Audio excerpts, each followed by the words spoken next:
Bismillah ar-Rahman ar-Rahim, bonsoir à toutes et à tous. Je suis ravie et heureuse de vous retrouver ce soir pour un nouvel épisode de votre programme Les Chemins Croisés. L'amour et la confiance nous changent. Ce sont deux éléments qui nous guérissent. L'amour sans intérêt, sans condition, l'amour de soi, de l'autre, dans la grâce de Dieu bien entendu, et la confiance claire en soi et en l'autre favorise l'autonomie, la vie libre, favorise la lucidité et le sentiment de sécurité. Quand nous permettons à l'intensité qui n'est qu'amour de surgir de notre intérieur, nous acceptons et reconnaissons la petitesse de la vie et la grandeur de la foi. L'intensité de ce qui nous fait et nous a fait est infinie. Reconnaître le grand qui nous habite et accepter de nous faire confiance car nous reconnaissons le souffle divin en nous et le regard de Dieu en nous, porter sur nous et recevoir son amour et protection. Nos peurs, nos angoisses font partie de l'ombre de nous-mêmes. Et la foi illumine toutes ces parties d'ombre, car il n'y a de la confiance et de la sérénité que dans la voie de Dieu. Sur ce chemin d'amour vers Dieu et en Dieu, les mots que nous utilisons ont un pouvoir créateur et pour cela, le prophète Sidna Muhammad sallallahu alayhi wa sallam recommande des invocations et des prières. Principalement, le croyant sait dire merci, louange à Dieu, pardon. Il sait dire « je m'en remets à Dieu » et je demande refuge auprès de Dieu. Ces prières créatrices de quiétude et ces invocations qui permettent la paix et l'apaisement sont des paroles libératrices. Un neurochirurgien espagnol dit « c'est toi qui, selon ta façon de te parler quand tu tombes, détermine si tu tombes dans une tombe ou un fossé. Tu as le pouvoir de te soigner ou de te nuire, d'apaiser ton âme. » Ces recommandations nous ont été révélées du temps du messager, Sidna Muhammad sallallahu alayhi wa sallam. Tu as le pouvoir de décider de ton aujourd'hui, de ton demain, par ta volonté, par tes prières, par ta foi, par ta bonne foi, par ta confiance. Tu as le pouvoir de te détacher des peurs, cesser le jugement, cesser de t'occuper de l'autre, parce que l'autre est imprévisible, l'autre n'a pas ta structure mentale ni ton contenu mental, il n'a pas tes valeurs. Associer la vie, notre sérénité, notre quiétude à l'approbation de l'autre ou à son bon vouloir, c'est mettre sa sérénité, la conditionner à l'autre, c'est se condamner soi-même parce que l'autre n'est ni amour ni confiance, il est ce qu'il est et est sur son chemin de vie à lui. Nous avons eu un modèle, le prophète Sidna Muhammad sallallahu alayhi wa sallam, et nous sommes sous le regard de Dieu. Et c'est son approbation à lui qui offre paix, sérénité, quiétude et réussite dans les mondes. Être jugé nous fait vivre l'enfer. Sartre disait, l'enfer c'est les autres. Porter constamment le regard sur l'autre et ne pas se retourner sur soi, c'est s'oublier dans cet autre qui devient enfer quand l'attention n'est plus axée vers notre cœur. L'alimenter, le nourrir, le soutenir, l'embellir. Aussi, l'enfer, c'est quand les autres, nous ne savons pas porter sur eux le regard digne que leur existence mérite, car ils ont été honorés. Et la tradition prophétique nous enseigne souvent à développer un sens de la compréhension contextuelle. Et par la tradition prophétique, nous découvrons l'excellence du langage, de la maîtrise, du silence. L'excellence du langage est dans sa concision. Le défaut du langage est dans sa longueur. L'excellence du silence est dans sa régularité.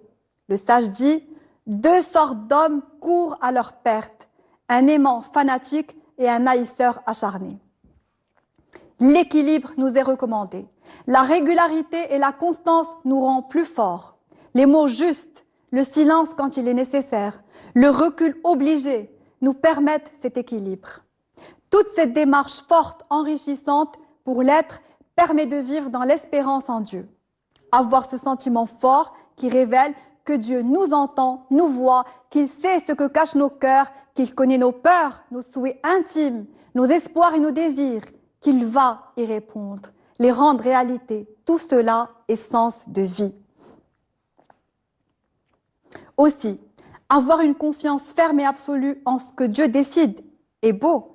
Quelle que soit la situation de l'instant, quelles que soient les peines et les souffrances, il est recommandé de continuer à avoir cette confiance totale, inébranlable en le divin, en se convainquant que ce qui est ce qu'il y a de mieux, puisque tout simplement, c'est ce que Dieu a décrété.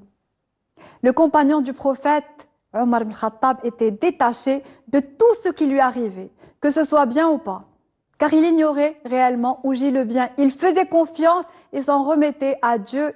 Omar disait, « Peu m'importe dans quel état je me retrouve, qu'il me soit désagréable ou agréable, parce que j'ignore dans lequel des deux gît le bien. » Espérer en Dieu peut sembler signifier la même chose qu'avoir confiance en lui. Seulement, avoir confiance en le Très-Haut, c'est être en paix avec ce qu'il dispose, que ça nous plaise ou que ça ne nous convienne pas.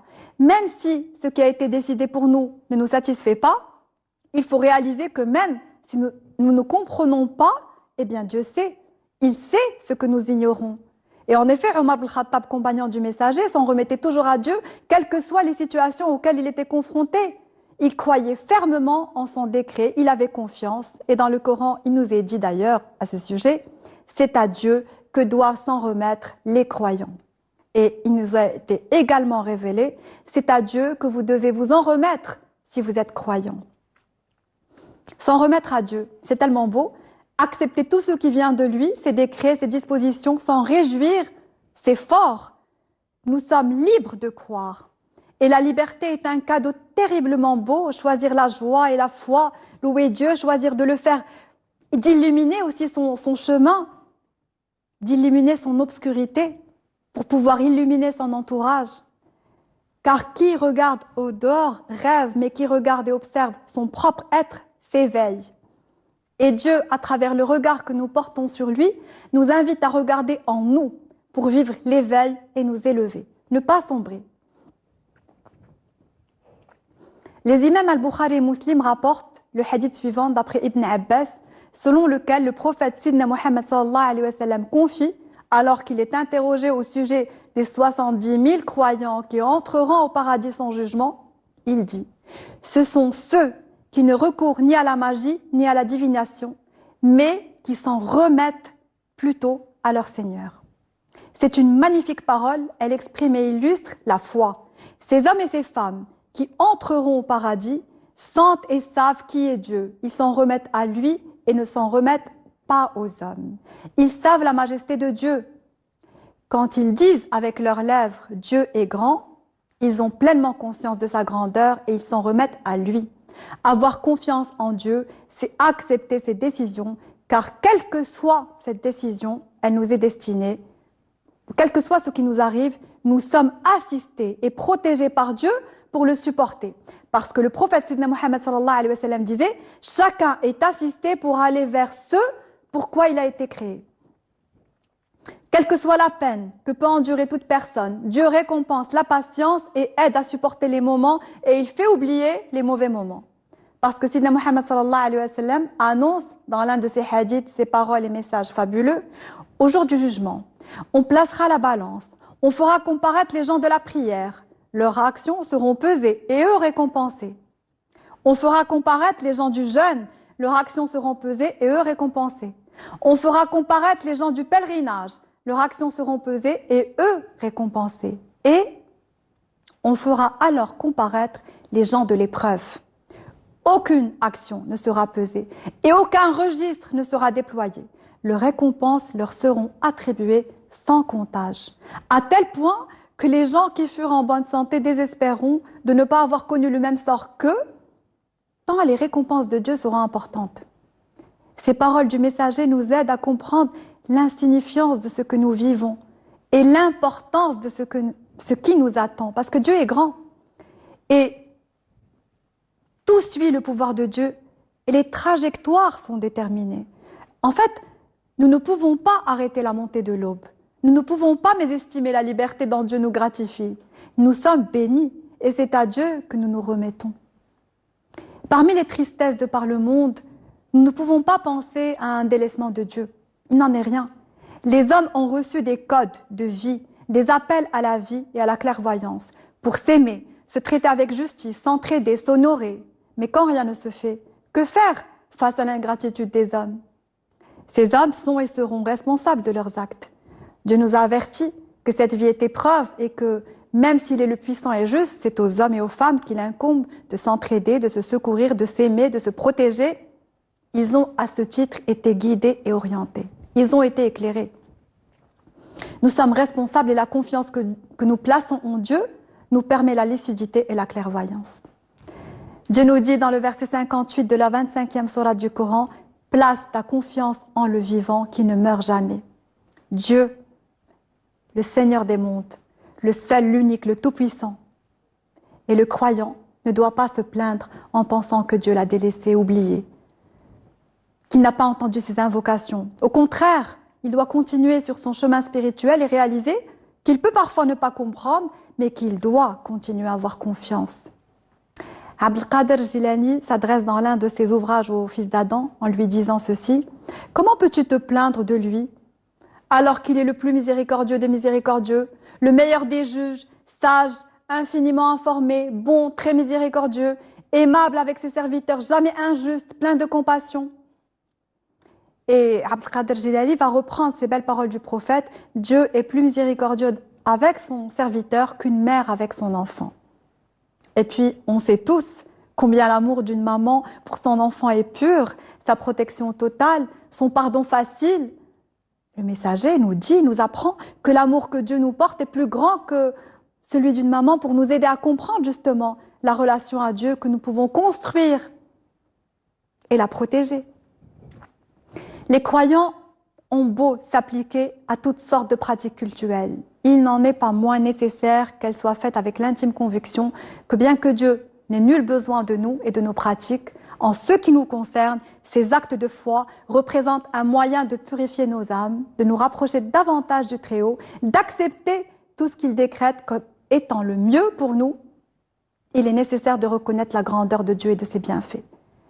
Et Dieu, en s'adressant à ses serviteurs, leur dit « Souvenez-vous des bienfaits de Dieu, peut-être serez-vous heureux. » Parce que le bonheur passe par la reconnaissance et la gratitude. Le bonheur passe par l'émerveillement des petites choses de la vie. Dieu dit « Soyez reconnaissants, peut-être seulement vous serez heureux. » Les versets 20 et 21 de la sourate 51 interrogent « Il y a sur terre et en vous-même des signes pour ceux qui croient fermement. Vous ne les voyez pas ? Tout est visible, tout est là. Tout nous encercle. Mais parfois, quand nous sommes accablés par la vie et ses soucis de l'instant, eh bien, l'oubli nous accapare, le temps nous échappe. Et nous cessons de voir la beauté du message et sa facilité. C'est pour cela que prier à des heures précises permet de faire une pause pour se rappeler l'essentiel. C'est pour cela que la méditation est recommandée. Parce que la méditation remplit le cœur des serviteurs de l'amour de Dieu.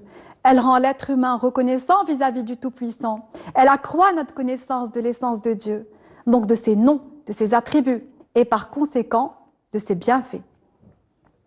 Il faut observer tout ce qui est, ainsi que lire et écouter attentivement chaque verset puis méditer. Considérer ce qui est dans les cieux et ce qui est sur la terre, révèle le verset 101 de la sourate 10. Parce que les faveurs de Dieu à notre égard sont inimaginables. Nous ne pouvons ni les dénombrer, ni lui rendre grâce comme il se doit d'être remercié. Dieu nous dit, si vous vouliez compter les bienfaits de Dieu, vous ne sauriez les dénombrer. Au verset 53 de la sourate 16, il nous est enseigné, quel que soit le bien que vous possédiez, il vient de Dieu. On rapporte que le Très-Haut dit un jour à l'un de ses prophètes, « Chaque fois que je te donne un grain de blé, sache que je me suis souvenu de toi, par conséquent, remercie-moi. » Qui remercie pour un grain de blé, pour une respiration, pour une expiration, pour une salivation, pour une paupière reposée, pour une connaissance acquise? Qui remercie pour un sourire? Qui remercie pour un verre d'eau? Qui remercie pour une bonne sieste et un moment de repos? Pour une augmentation, pour un rêve? Qui remercie? En psychologie, la gratitude est essentielle et il est important de remercier Dieu pour les faveurs qui nous sont propres, telles la connaissance ou la santé, mais aussi pour toutes celles qui concernent toute l'humanité en fait, comme l'envoi des messagers, la révélation, le ciel, l'eau ou la terre. Quand on remercie, on se nourrit, on s'élève, on s'enrichit. Évidemment, Dieu n'a pas besoin de notre reconnaissance, mais nous nécessitons d'être reconnaissants envers le Très-Haut. Chez certaines personnes, ce besoin est presque naturel, mais au contraire, d'autres sont insouciantes, elles oublient. Et Dieu nous encourage à travers ce verset, il nous est dit, si vous êtes reconnaissants, je multiplierai pour vous mes bienfaits. Dieu aimant, généreux, présent, Dieu nous invite tout simplement à apprendre à dire merci. Il nous éduque par le biais du prophète Sidna Muhammad sallallahu alayhi wa sallam et nous incite, à travers ses prescriptions, à purifier nos cœurs. Pour finir, j'aimerais vous dire que Sidna Muhammad sallallahu alayhi wa sallam conseillait que chacun d'entre vous ait une langue qui invoque et un cœur qui remercie. Voilà pour ce soir. Merci d'avoir été là. Dans l'attente de vous retrouver très prochainement, même chaîne, même heure, prenez soin de vous et salam alaikum wa rahmatullahi wa ta'ala wa barakatuh.